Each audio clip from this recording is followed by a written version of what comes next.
Good afternoon, and welcome to our very first 2025 Verbally Effective podcast. I am your host, your double E, Ina Esco, sitting right here in the historic Cossitt Library. I'm extremely excited about our guest today. Before I jump into introductions, though, I do have a few preliminaries. First of all, I want to welcome you back to the Verbally Effective platforms.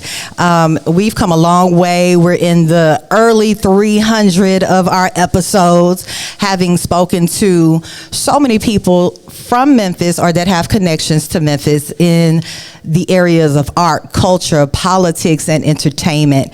And like I said, we are inside Cossitt Library, where I am the innovator in residence for podcast programming. And I just want to remind you about some upcoming podcast programming. So on January 25th, we are going to do one of your favorites, the Podcast Boot Camp, which encompasses all podcast related type information. Of course, reframing your idea if you need to, format, all of the technical side, distribution side, marketing side. We're going to go over all of that on January 25th here at the Podcast Boot Camp on the 25th. That's a Saturday from 12 p.m. to 2 p.m. Also, we are going to talk about understanding your target audience in podcasting on January 28th, which is extremely important in building community and podcasting. That's on January 28th, 6 p.m. right here inside Cossitt Library. So I'll have those RSVP links up on my social media platforms for you all to register. So let's get down to business with our very first episode of 2025. I have the honor today of having none other than the president and CEO of the National Civil Rights Museum, Dr. Russell Wigginton. Welcome to Verbally Effective, Dr. Wigginton. How are you? I'm great. Thank you for having me. Yes, I was like, I need to get Dr. Wigginton on this podcast. We spoke very shortly at the 2024 Freedom Award, which was fantastic, like one of my favorite events of the year. And I was like, mine too.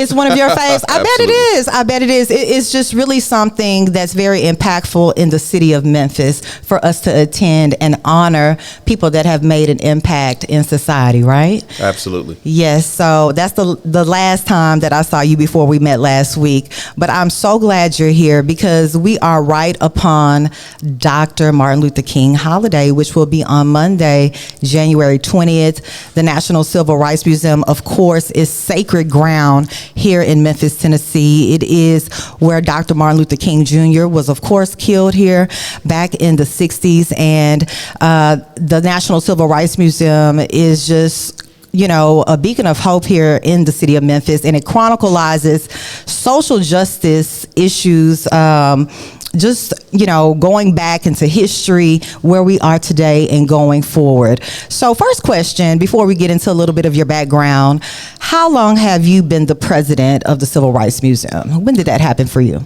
I've been in this role since August of 2021, so about 3.5 years. And prior to that, you were on the board as well, correct? Prior to that, I was on the board for about 10 years. I think my microphone is slipping, so let me bring it back up.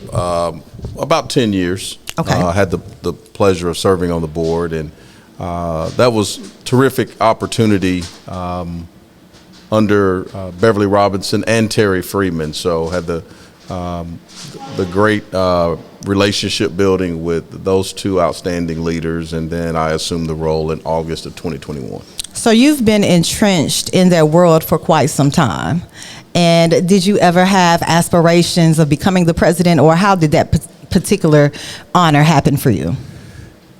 So you're right. I actually have a longer relationship with the museum before my board time. My early days as a history professor at Rhodes College here in Memphis connected me with the museum as early as 1996. Wow. So the watching and being a part of the museum's maturation is a significant part of my experience and background, and being able to incorporate the museum in my life's work as a history professor and even later as an administrator at Rhodes was great preparation to serve on the board, and I would say played an important role in my understanding of where the organization had been, and as importantly, where it could go. So the opportunity to utilize some of my hopefully gifts and talents as it relates to being a historian, being deeply immersed in friend raising and fundraising, and being somebody who cares deeply about this community and this community of Memphis and the larger civil rights community, hopefully has meant that this has been a good fit. Oh, yes, definitely. I really think it's a great fit. And something that you mentioned was Rhodes College. That is where you attended college. You've taught there as well. And even to back up a bit more, because you and I spoke a little bit last week preparing for this day, and I did not know that you were not originally from Memphis. So tell the Verbally Effective audience exactly where you from and how you even came to the Mid-South. Sure. So I was born in Louisville, Kentucky, and spent my early years there. Because of my dad's professional pursuits, we moved a few times into different cities, and he got transferred to Nashville. And so I ended up in Nashville in junior high and high school. And how I initially got to Memphis was to attend Rhodes College in 1984 as an undergraduate student. Did you say 84? 1984. Okay, gotcha. I did indeed. The grade should tell you everything. Okay. And so, and then I had the opportunity to return as a William Randolph Hearst Fellow on the faculty as I was writing my dissertation in 1996. So, and I've been here ever since. That was a 2-year fellowship that has turned into almost 30 years, and I love this community. This is the community where I want to be, the community I want to serve, and this is the community that's given me so much. So do you ever miss teaching? You know, I don't miss teaching in the formal sense. It was just a phenomenal experience to do it, and the ability to build relationships with students over the years, many of which have been maintained to this day. Yes. I wouldn't trade that for anything. The work that I do now situates me from time to time to be able to guest lecture and appear and speak to topics where I can hopefully offer some degree of expertise or consideration. I wouldn't trade that either. But, you know, as I was thinking about how I wanted my career to unfold, I did have a desire to participate in a broader way beyond the classroom. And I was able to continue and do some of that for years at Rhodes. And that's a big part of why I stayed at Rhodes for 23 years is because I was able to kind of get the best of both of those worlds, if you will. And so my teaching days were amazing. It was an amazing experience, but at the same time, the ability to work in administration and in other leadership capacities, I wouldn't trade that either. Yes. When you think about early 80s, when you first, came to Memphis, what were your first impressions of the city? So my first impressions of Memphis were quite positive, and it was a lot influenced by my father, who had business in Memphis and spent a lot of time here. And so my intrigue about Memphis came from a lot of the stories he would tell. A lot of that was grounded in his love and appreciation for music, and something that he passed on to me. And so we talked a lot about the role that Memphis played historically in shaping all genres of music, and the not only just the talent that has come through and continues to come through this city, but the influence on music itself, the sort of art form of music. And so that was always that. So I arrived here favorably inclined, but that wasn't the only reason. I was aware of the important place that Memphis played in all manner of civil and human rights. Even at an early age. At an early age. Okay. And that mattered to me. That spoke to me about the kind of people who must be in this city, the kind of resilience and perseverance and really commitment to goodness that so many people in this community must have had. And so I showed up as an undergraduate student here already feeling like this was a city that I would come to love, and that indeed is what happened. Yes. Now, along your matriculation, with your personal journey, with your career, who have been some of your mentors and why? Oh, that's a great question. Certainly my parents, for a lot of reasons, including their relentless commitment to education for me and my siblings. They were laser focused on making sure that we had opportunities for learning and growth, both in and out of the formal setting. And that just was a tremendous advantage. I mean, as the oldest in my family, when it came time to even think about what would I do after high school, I had this great foundation by which I would call it a privilege to be able to know I was going to college, and that my work was to determine what would be the best place to go. Of course, a lot of the lessons they taught me about humanity came through the civil rights lens. My mom, as a young person, was arrested helping desegregate lunch counters in Louisville, Kentucky.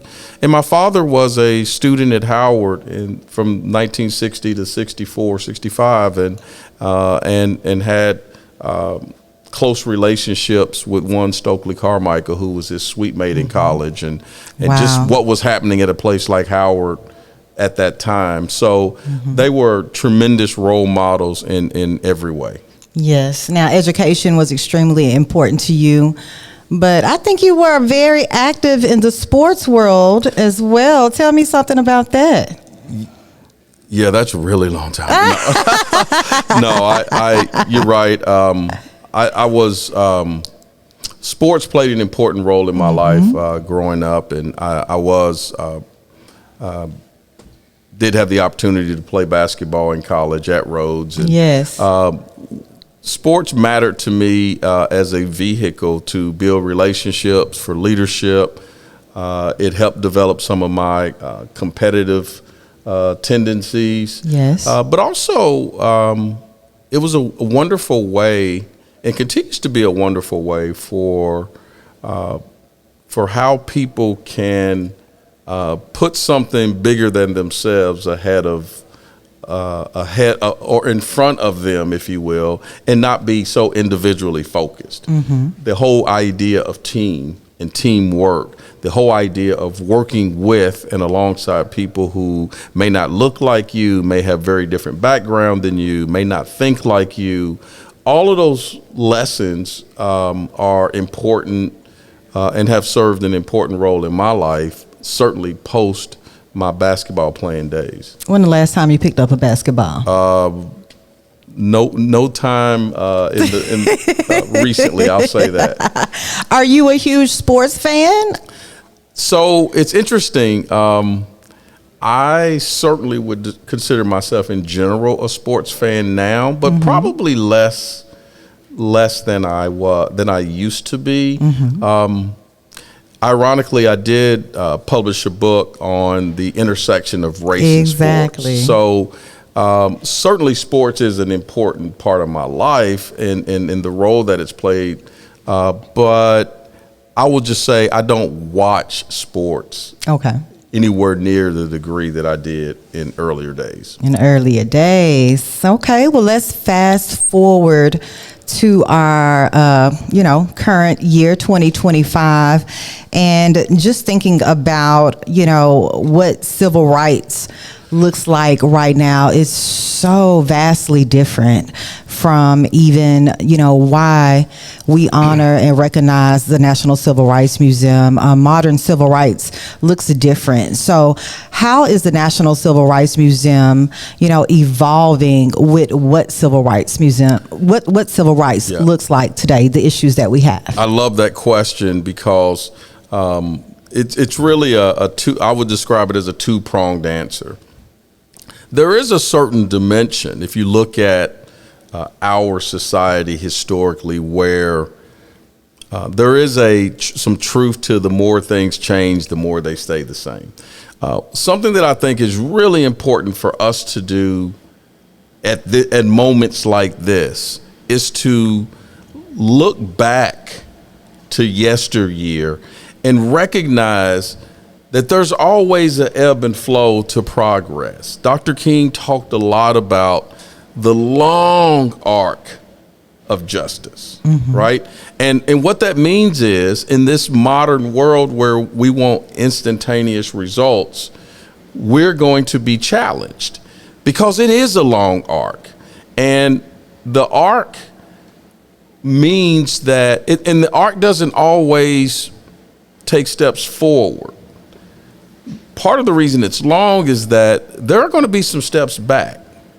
Steps forward, steps back, steps forward, steps back. And so that doesn't mean we should sit back idly and let things play out. We have to continue to push. We have to continue to challenge. We have to continue to utilize strategies in which we are going to get to a better place, a more equitable place in our society. Dr. King's wife, Coretta Scott King, talked about every generation has to fight for its freedom. That's a very accurate statement. Every generation has to fight for its freedom and what freedom means. And so when you think about those dynamics, the museum, at the National Civil Rights Museum, we do think about those dynamics, and we are focused on the connection to the historic civil rights movement, but also how does that impact today and moving forward? Yes. So one of the things we are so excited about is the renovation that's underway. We have a tremendous and significant renovation of our boarding house and the park outs, the terrace and the Founders Park. And that space will focus on 1968 to the present. Okay. And so when people leave the Lorraine Motel, they ask the question, what happened to the movement after Dr. King died? Part of our answer and response is his legacy lived on, and he asked an important question in the last book that he wrote. Where do we go from here? Chaos or community? And so we're focusing on what does that mean from 1968 to the present, and in fact we choose community. But even in that 50+ year period, there were steps forward and steps back. And so helping people recognize the long arc that we're talking about requires us to touch today, so that when people are thinking about moments today, they can connect it back. They can understand today through a historical context and lens and connect it back to yesteryear, where situations were sometimes eerily similar to what they might feel like today. Yes, because feeling like today, you almost think about, why is this still an issue today? And as you mentioned, taking steps forward, taking steps back. and why isn't this fixed yet? Yes. And so I think there are many ways to answer that question, but I would always challenge people. Again, every generation has to fight for how it defines what freedom looks like. Mm-hmm. Because the reality of it is, when we say, why are things still this way? There are some fundamental differences if you were to make comparison to yesteryear. Mm-hmm. One of the challenges is that situations of the past, we've done things that in many cases legally and in practice have made them different.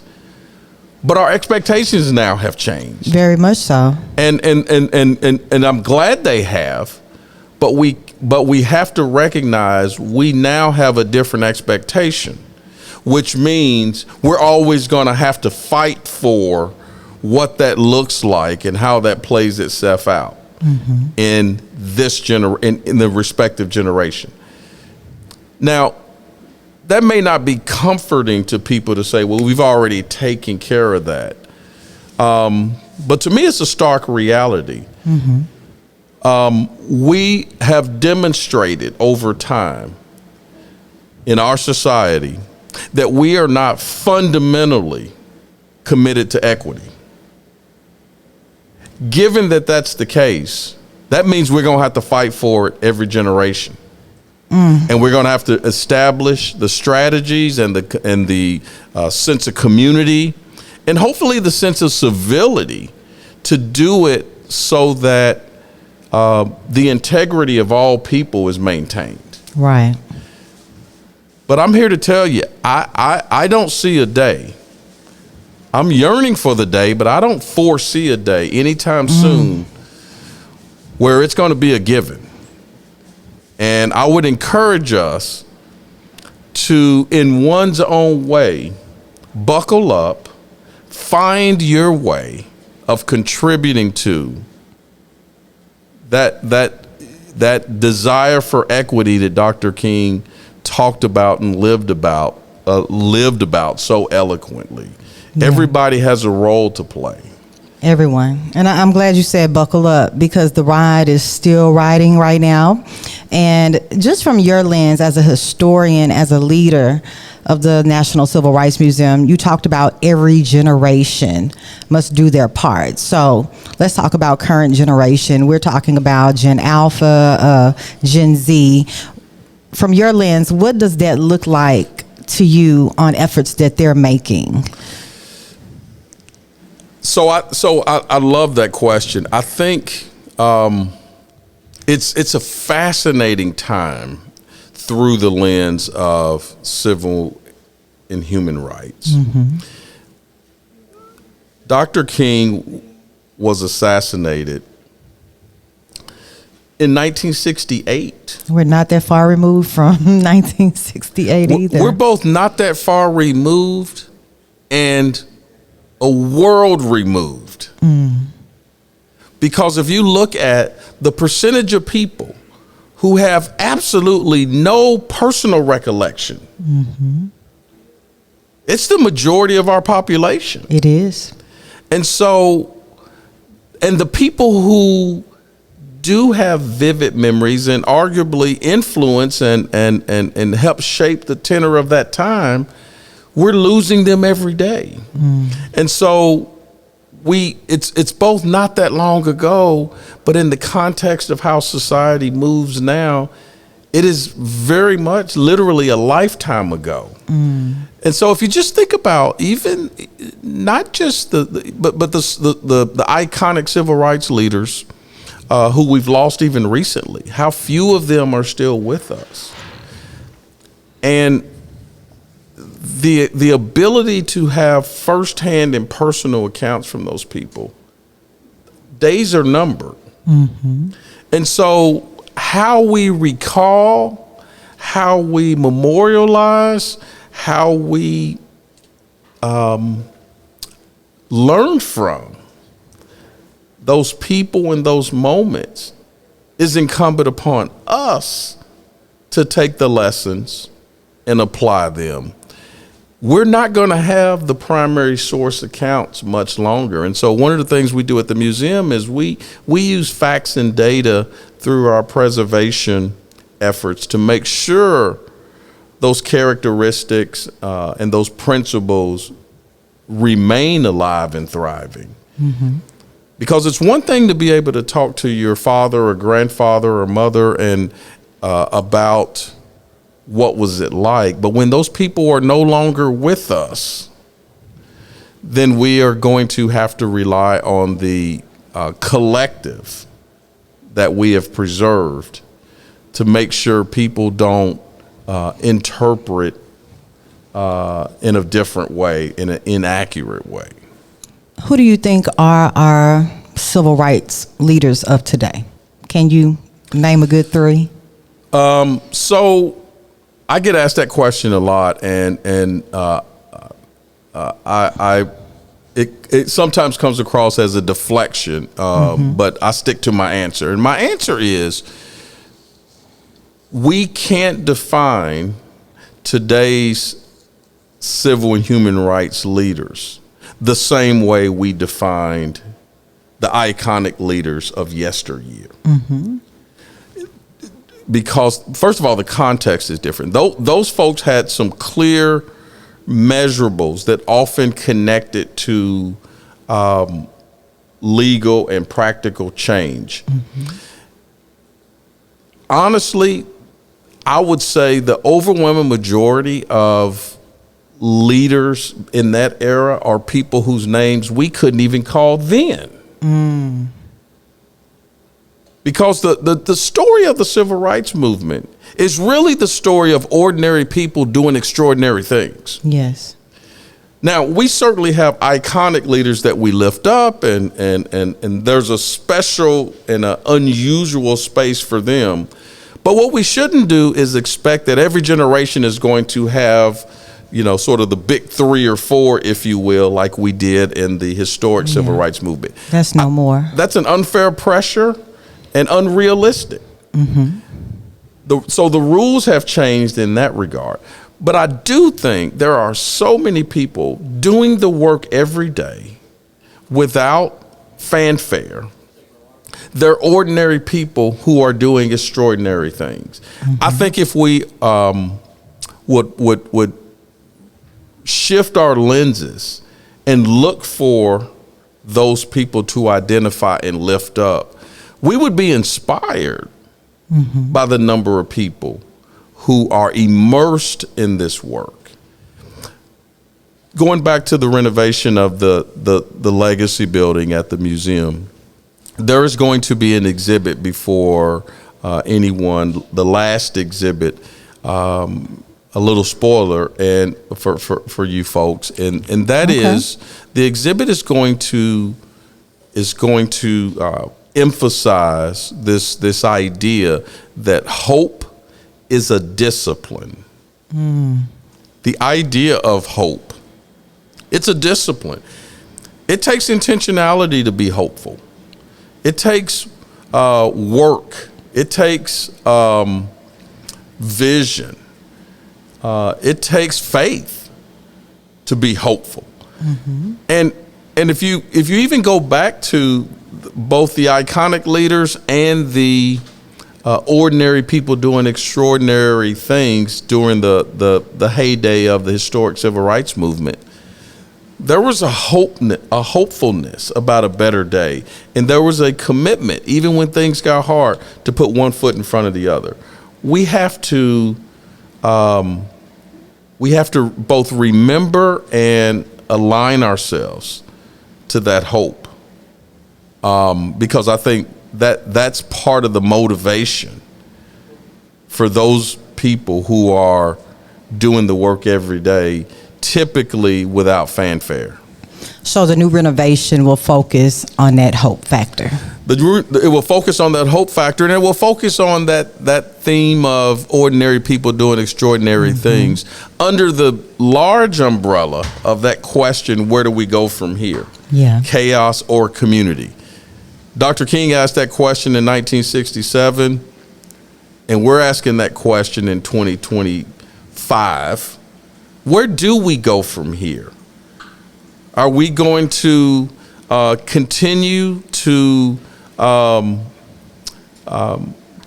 just going to say, not see the humanity in everyone, not be respectful that everybody has their own journey, recognize or emphasize that the alleged differences of people instead of where we all what we all share in common. The notion of civility needs to be reinvigorated, and so there's a lot of work to be done, but we've got to be hopeful about it. We've got to be intentional about it, and we have to be committed to it for that long arc of justice. I agree. To come to reality. Yeah, and we especially have to be hopeful for our children and, the people that are coming behind us. Because if we don't establish that hope, what's going to happen with them and their ideologies about what's happening today, right? They need it. I mean, we know that, one of the most humbling things you can do is be a parent or be involved in the raising of or contribute to the teaching and raising of young people. They see everything you do, everything, warts and all. They ask really simple but complicated questions. They're able to identify the contradictory nature of all of us. Why did you do that when you could have done this? But you said that. And you said something different than all of that. I know all about it, Dr. Wigginton. And so they challenge us. Yeah.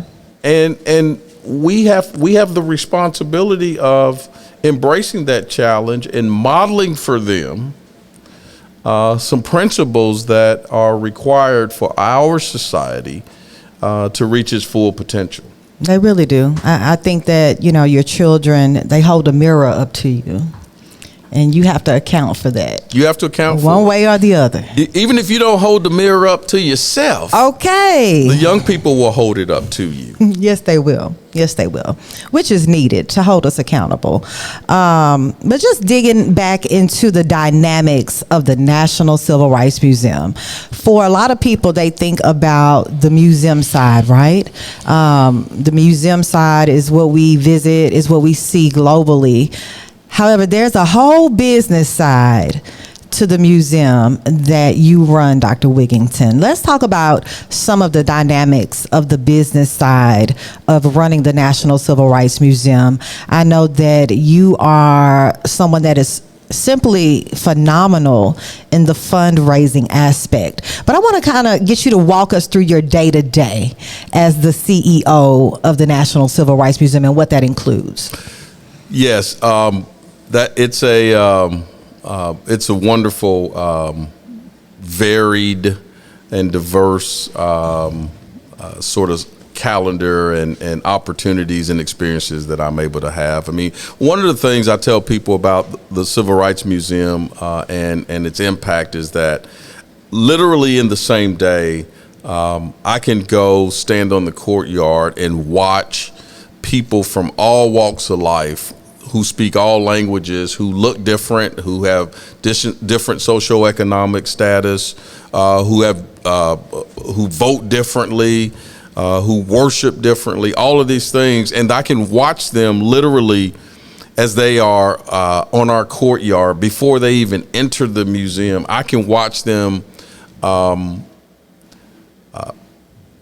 be in community with others and watch them as they prepare to embark on this journey in their experience at the museum. That's an immediate inspiration that I get. On this very same day, I can have phone calls and conversations with people in the community who ask me hard questions about what we are doing, what we are not doing, what we're talking about, what we're not talking about, what we're emphasizing, what we should be emphasizing, and all of these very real moments, and it from a position of care and love and respect from the museum, but also keeping me accountable.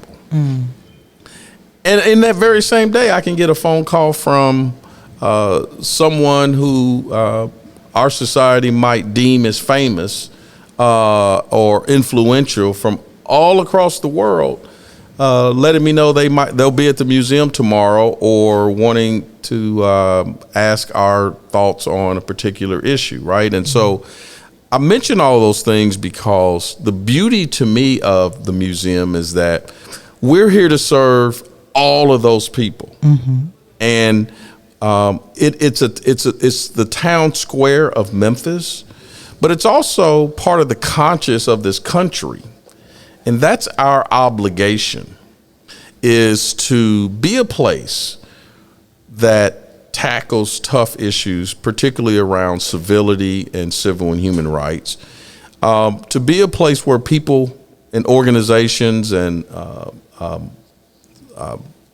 perspectives can come and disagree, and our goal is not necessarily to get people to agree on everything, but our goal is to make sure that we play a role in helping people understand the importance of dialogue, conversation, and convening for convening's sake, honestly. And so we take that very seriously.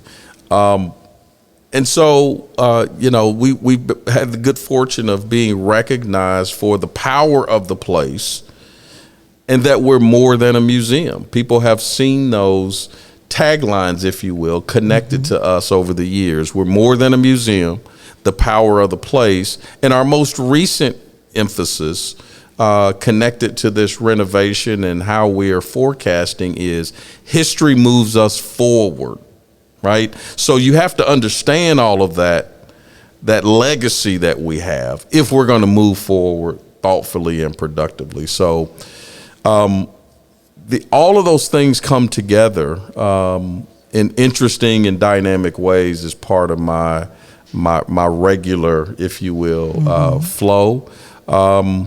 And none of that would happen with any degree of success without the amazing committed staff I get to work with every day. Indeed. People, I remind our staff all the time that, the north of 250,000 people who visit our museum, their interactions with you influence their experience here, not me. They see and interact with many more people at the museum than I typically do. And so they have a special role to play to make sure people have a memorable experience that hopefully transforms their life in some meaningful way and influences how they want to live their life. Yes. Now, I know you're the president of the museum, but have you ever given a tour to like a VIP? Absolutely. I love giving tours. Okay. My staff will let me give tours every once in a while. I give what I call the nickel tour. The nickel and dime tour. I do indeed. I love giving tours. I mean, that is, you asked me if I miss teaching. One of the reasons I don't is because I do get to give an occasional tour. And it's just a reminder of the importance of what people are interested in the context of the museum. And quite frankly, and I don't mean this in an insulting way, but I'm often reminded of how it's easy to make assumptions about what people know. And when you give a tour and you see what people are observing and what they ask questions about, it's actually a reminder that we don't spend enough time in our society talking about the things that are core to this country that we talk about in a comprehensive way at the National Civil Rights Museum. In other words, I make no assumptions about what people know about anything connected to the comprehensive history of African Americans in this country and how that intersects into American history. Yeah. I make zero assumptions because the overwhelming majority of people don't know the breadth of African American history or how critical of a role it plays and is infused into American history. Yes. They're not two different entities. There is a deep fusion, so much so that we take it for granted. Yeah. And, you know, the Civil Rights Museum, you all have so many exhibitions, some that are still there, some that have remained, some that have gone. And you mentioned 250,000 people they visit yearly. Is that yearly? Annually, yes. Yes. And we are hopeful that this renovation will increase that number significantly, and that's in person. One of the byproducts of the pandemic is that we have a lot more significantly enhanced virtual presence. So many of our educational programs and experiences you can have virtually. Yes. That will happen on King Day. There's a virtual component for King Day. So the entire programming will be virtual. Is that correct? So, the entire day won't be virtual, but there is a virtual program that has been curated, that is being curated specifically for King Day. So there will be some dimensions that people will witness in the moment, sort of live, if you will. But then there are some components that have been put together specifically for those online to make sure they understand the museum, what it offers, and the power of the day. Yes, because in this day and age, everyone is on their phone. If they can't be there in person, they want to be able to access everything. Absolutely. And we do know that it will be a powerful day for those who are there. We hope and expect that there will be anywhere from 12 to 15,000 people on our campus. Okay. On King Day, and they will come from all over the world. We love hearing routinely that it's a bucket list item for a lot of people in this world, and we want to make sure that their experience is unforgettable. If you could list one exhibition that is currently at the National Civil Rights Museum that is the most prized possession, what would it be? I think I know. But you can't ask me that. I gotta ask. Just one. I don't know. But so I am going to gosh, it's just so many. I'm going to talk about one that's there and then one that's coming, if I can. Okay. I think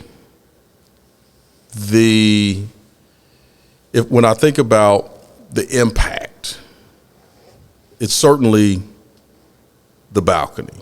And that's the one I was thinking. The wreath that hangs outside room 306 is a constant reminder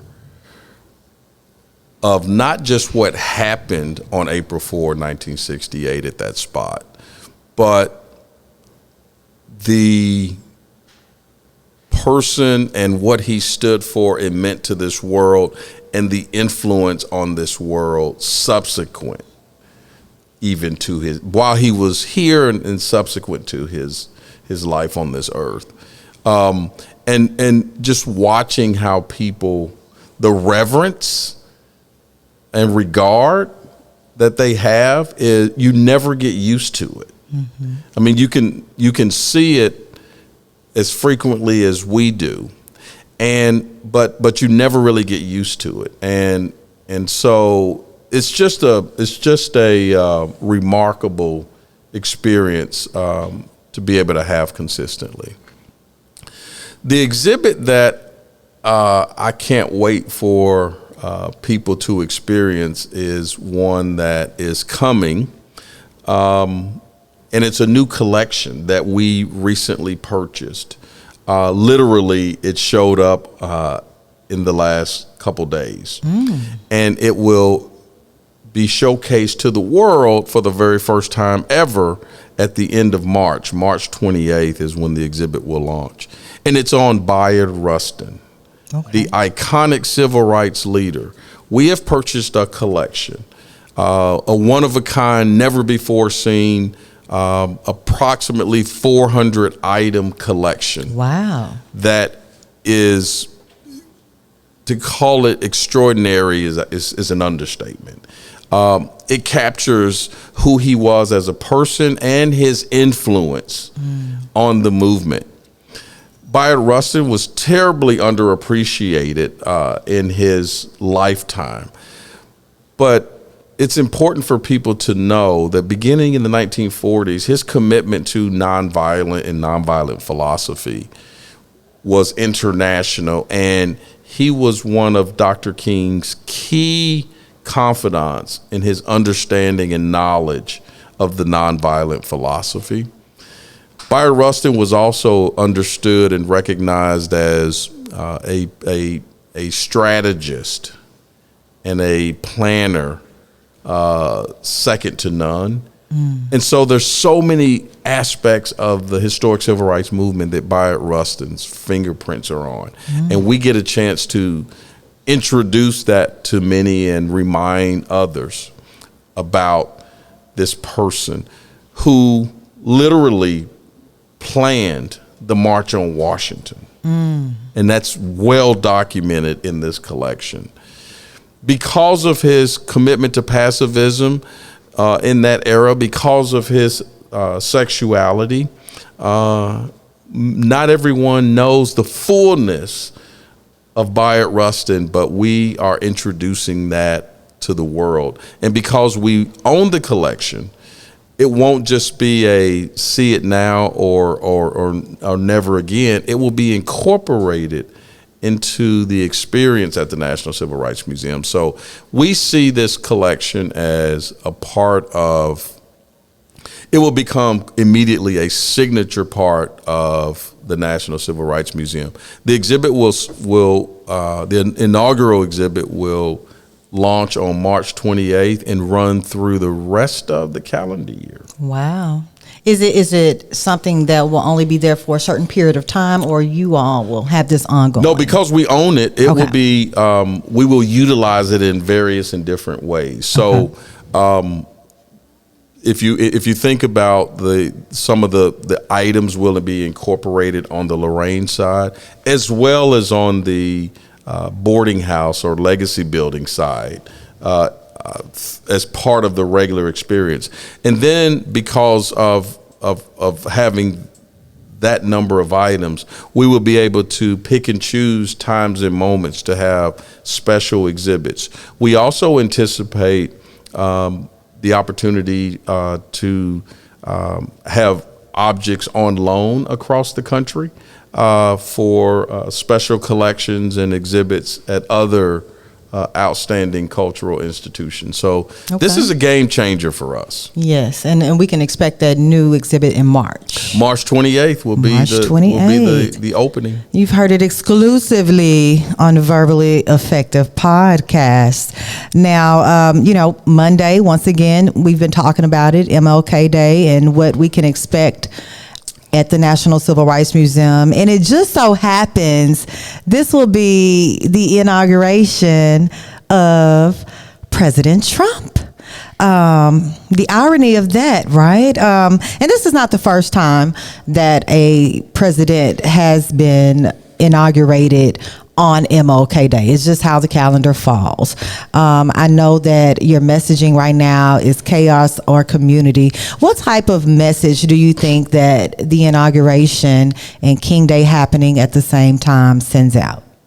Well, I think, and so our tagline is we choose community. We choose community. We are very unapologetic about choosing community, and we want to model what that means. Because to us, choosing community is not a sign of weakness; it's a sign of strength. It's a sign of resilience. It's a sign of putting one foot in front of the other for the greater good. It's a sign of however people are feeling. There's opportunity for us to see a better day, to contribute to a better day, and make sure that we are doing everything that we can for a society that where we lessen the strife, where civility is the norm, and dismissive and rude and negative behavior is an outlier. We all control whether that happens or not. And so we think about that as the literal launching of a choice that people get to make. And Dr. King talked about all the time the recognition of all people, even the people that he disagreed with, even the people who treated him badly. He talked about the recognition and acknowledgement of all people, and the idea of recentering love. Like these are moments. And if I can just add, the historian in me is unapologetic in stating that we all get to decide if we want to be on the right or wrong side of history. That's a personal choice. It is. And so we want King Day and Inauguration Day to be the latest version of a jump off point for where we decide as individuals and as a society that we are going to do better and be better. Gotcha. Has Donald Trump ever visited the National Civil Rights Museum? Not that I'm aware of. Okay. But he's welcome. Well, everybody's welcome. Yes. And in fact, one of our, if you were to talk to people around the country, and I would say even people who, in politics, if we focus there, one of the things that I hear from state, local, national political leaders is we are a place that as an umbrella organization where all people they can't experience the museum and not be touched in some way, and oftentimes in unanticipated ways. And that we do a great job of letting facts and data tell the story and tell it in a way that can't be disputed. And I can assure you, I have given tours to people across the spectrum. I mean, people who are 180-degree differences in their political perspectives. But the commonality is, at the end of the tour, the impact of the tour or the experience for them is the same. And maybe they're motivated and touched by some different things, but the impact is the same. So we welcome and invite anybody, and I'm put my name and reputation on the line. You can't go through the National Civil Rights Museum and come out on the other side the same person. Okay. Yes, it hits like that. It hits like that. It does. It does. And when you think about where we are with media now, legacy media is going through a transformation with the impact of social media, new media. I see National Civil Rights Museum, you all have platforms on every different platform right now. And, technology is changing. How is the Civil Rights Museum utilizing social media to make an impact? Yeah, I think that's a great question, and it's important for us to be present in all the spaces. But I'm being totally transparent in that museums, the National Civil Rights Museum and museums in general, we're still trying to figure out what the future holds for us as far as not our relevance in our content, but how do we connect with people in this world where people connect differently than they used to.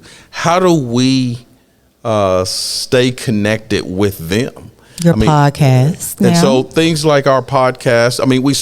We're at it aggressively. Yes. But the reality of it is the museum industry at large, the library industry at large, we're all still trying to find how we do that in the most effective ways. That is true. And so the fact that we recognize, the overwhelming majority of us recognize that we have to do things forward looking.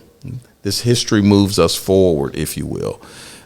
If we're going to maintain our vibrancy and relevancy, is something that is, to me, more than the first step in achieving that. For most places that opt out of that, I worry about their futures.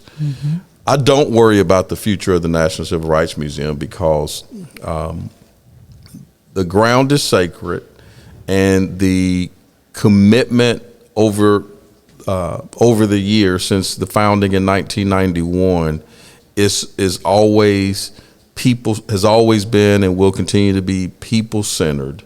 And its connection to Dr. King and his legacy and the role of civil and human rights means that we're always going to be relevant, but we want to be vibrant.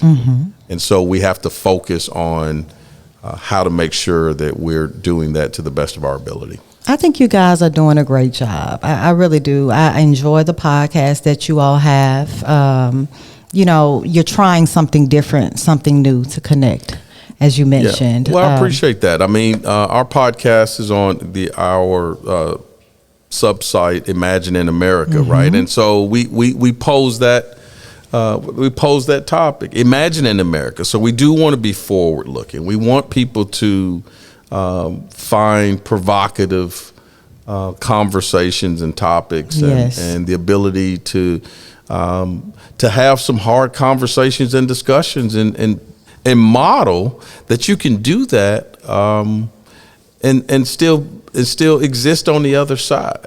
Exactly. You have to go to where the people are. So I think that's great that you guys have been able to pivot, start a podcast, finding new ways to connect with this current generation. Even, I'm so proud of y'all because y'all got me to be our red carpet host for the Freedom Award this year, which was an amazing experience. Speaking of the Freedom Awards, I believe this past year was year 30. Can you drop some exclusive deets on who will be honored this year? I cannot. What I can tell you though is, number one, we do not take for granted the recognition and love and attention and care that this community has showed us for all of those Freedom Awards. And because we know that we've been so fortunate to honor some amazing people over the years, the bar continues to be high, and so we have to continue to strive to be to identify and connect with wonderful people to receive the Freedom Award. In our renovated space in the boarding house, we will have a Freedom Award lounge. Oh, wow. And what's going to be so powerful about that is it will showcase snippets and information about all of our Freedom Award winners or recipients over the years. And that's really important, again, because if you go all the way back to 1991, there are people who've received Freedom Awards that a lot of people in our society, even if they know their name, they've never seen these people speak or know what they stand for. And I'm going to give you an example, and I mean this with all sincerity. Don't make assumptions about who knows Nelson Mandela. There are a lot of people in our society today who may have heard the name, they've never seen him speak, video or otherwise. They don't know what he did and his contributions to our world, and how they're going to find out about him and what their appetite about him is going to be in this Freedom Award Lounge. So we can't make any assumptions about any of those recipients. And so the opportunity to sort of utilize those magic moments and to put them in front of all people today in that space is something we're looking forward to. Indeed. And I am looking forward to this year's Freedom Award as well, and the new exhibition. And I can talk to you all day, Dr. Russell Wigginton. You have indeed been a pleasure to sit here and share just about your journey, but about the National Civil Rights Museum and its importance over the years and how we're moving forward right here on the Verbally Effective podcast. At this time, I would appreciate if you could share with our current audience, those online, how they can continue to follow your journey in addition to the National Civil Rights Museum. Absolutely. So from a virtual standpoint, civilrightsmuseum.org is our website, and you can find all manner of our events and programs and opportunities to connect with us. You can also make a donation at that site too, if you're so inclined. Come visit the National Civil Rights Museum if you're able to. There's nothing more special than being on our campus and being in community, and having those opportunities for intellectual and emotional stimulation and recognition of the important comprehensive African American history. And King Day is an important holiday in our society, and there's not a better place to be than on our campus on King Day. So come out and join us on King Day. It's an all-day affair. It's free and open to the public. We have wonderful sponsors and FedEx and Ford Philanthropy to make sure that people have the opportunity to experience that day in community at no cost. And it'll be a celebration. It is, after all, Dr. King's birthday.